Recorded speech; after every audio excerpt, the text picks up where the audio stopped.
Mga boss, impeachment laban kay Marcos Jr. medyo exciting. Mukhang medyo exciting yung House sa Pebrero.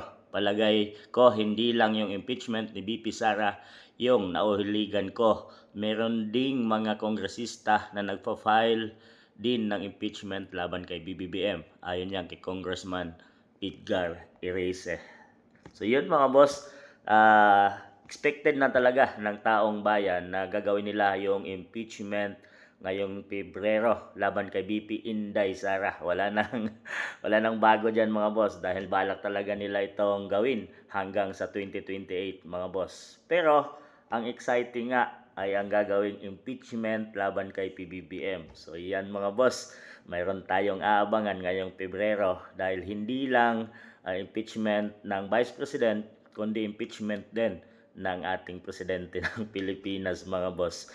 Dahil nga sa betrayal of public trust na ngayon ay naging negative na yung mga trust rating sa mga ginagawang survey laban dito kay PBBM mga boss.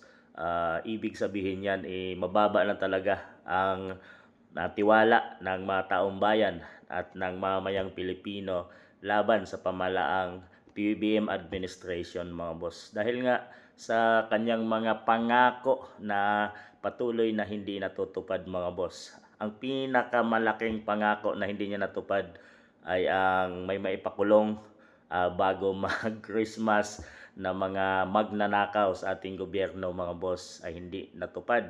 So hanggang ngayon ay malaya ang mga taong sinasabing sangkot sa flood control project corruption mga boss.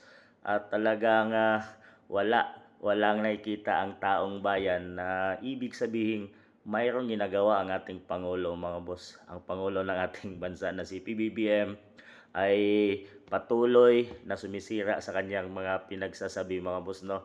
Kaya naman sa mga ginagawang survey ay nagiging negative ito mga boss, negative 3. Ang pinakamababang trust rating ng isang Pangulo sa ating bansang Pilipinas, negative mga boss. Grabe na ang ginawa at walang tiwala na ang taong bayan. So ating abangan mga boss dahil mukhang exciting ang mangyayari dahil mukhang magkakagulo ngayong Pebrero mga boss.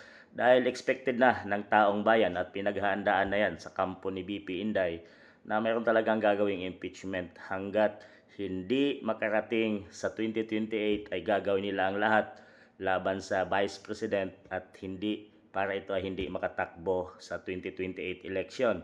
Pero ang kaabang-abang mga boss ay ang gagawin din ng mga ibang congressman na impeachment trial laban na isasampa nila laban dito kay PBBM. So mayroong malaking kaganapan na mangyayari at yan ang ating abangan mga boss. So kung kayo ang tatanungin mga boss, exciting. Saan kayo exciting?